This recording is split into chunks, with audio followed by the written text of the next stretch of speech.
ان کی اداکاری سے دھوکہ کھا کر ان کی ایک جھلک کی بےتاب رہتی ہے۔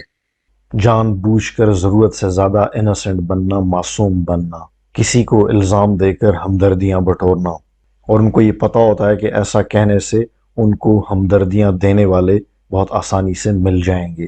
اگرچہ خواتین ان سوشل سکلز میں قدرتی طور پہ زیادہ ماہر ہوتی ہیں، مگر ان سوشل ویپنز کا استعمال مرد بھی کرتے ہوئے نظر آتے ہیں، اور ایسے ہی مائنڈ گیمز کرتے ہوئے اکثر خواتین و حضرات آپ کو آس پاس نظر بھی آتے ہوں گے۔ یہ موضوع بہت تفصیلی ڈسکشن مانگتا ہے، اگر آپ کہیں گے تو ان چھوٹے چھوٹے بٹس اینڈ بابس کو اگلی کسی ویڈیو میں ڈسکس کر لیں گے، کیونکہ دراصل مقصد یہ ہے کہ جو ینگ پیرنٹس ہوتے ہیں ان کو یہ پتہ ہونا چاہیے کہ بچوں کے اندر وقت کے ساتھ کیا تبدیلیاں آتی ہیں اور ان کے کیا فرائض ہیں جن کو ان کو مد نظر رکھنا چاہیے، کیونکہ بچوں کو پازیٹیو ری انفورسمنٹ چاہیے ہوتی ہے، بچوں کو اپنے ماں باپ سے داد چاہیے ہوتی ہے، وقت چاہیے ہوتا ہے، لیکن اگر اس میں تھوڑی بہت کمی کوتاہی ہو جائے تو بہت بڑا نقصان ہو سکتا ہے۔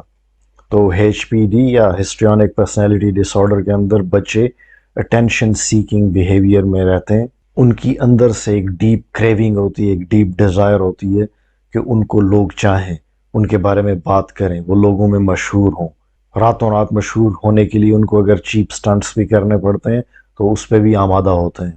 ان کا فیم ہو، پبلک میں ان کا نام ہو، ان کے فینز ہوں، بھلے ہی معاشرے میں ان کی اپنی کنٹریبیوشن صفر کے برابر ہو، مگر اس کے باوجود بھی وہ اپنے آپ کو ایک کامیاب شخص کے طور پہ لوگوں میں پریزنٹ کرتے ہیں۔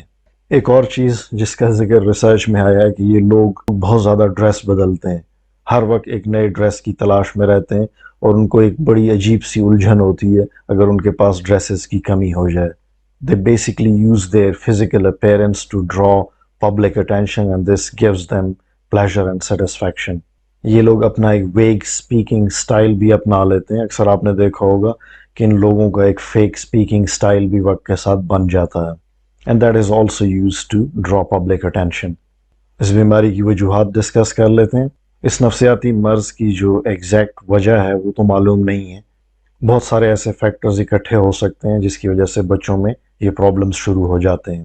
کچھ ایسے فیکٹرز کا ذکر آتا ہے جس کو لرنڈ اینڈ انہیریٹڈ فیکٹرز کہتے ہیں۔ مثلاً اگر کسی بچے کا بچپن ٹرامیٹک تھا، کسی وجہ سے اس کو پراپر اٹینشن نہیں مل سکی پیرنٹس کی طرف سے، تو وہ اس اٹینشن کی تلاش میں، اس توجہ کی تلاش میں باہر دیکھنے لگتا ہے۔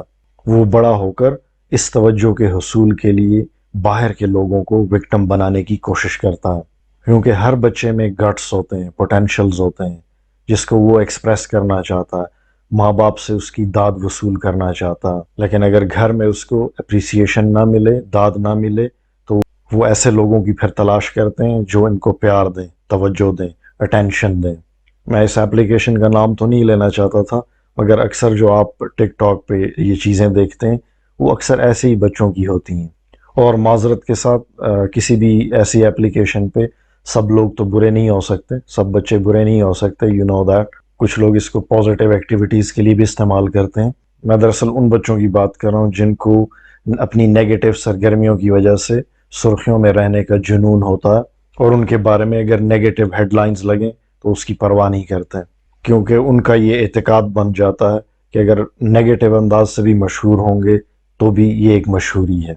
ایسے بچوں کو بچپن میں چونکہ کوئی اچھی موٹیویشن ملی نہیں ہوتی، تو ایسے لوگ اپنے فالوورز کو سورس آف موٹیویشن سمجھتے ہیں، وہ ان سے جو الٹی سیدھی فرمائش کرتے ہیں اس کو یہ پورا کرتے ہیں۔ اب پرابلم یہ ہے کہ یہ بیماری جینیٹک بھی ہو سکتی ہے، آپ کی فیملی ہسٹری میں بھی یہ چیز شامل ہو سکتی ہے۔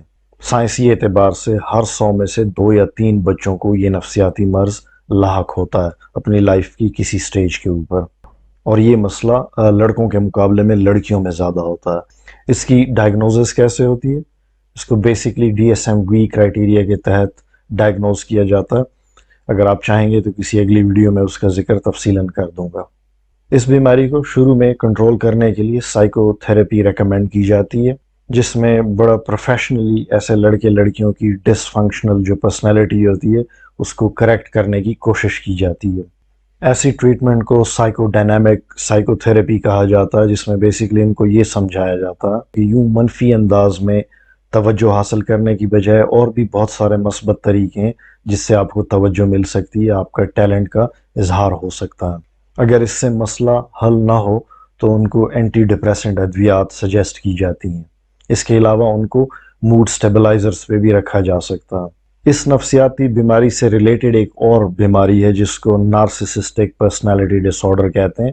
اگر آپ چاہیں گے تو کسی اگلی ویڈیو میں اس کو بھی ہم ڈسکس کر لیں گے۔ اگر آپ کو ایسے موضوعات پسند آتے ہیں تو پلیز کامنٹ میں اس کا اظہار کیجیے گا۔ ملتے ہیں کسی اور ویڈیو میں۔ فی امان اللہ۔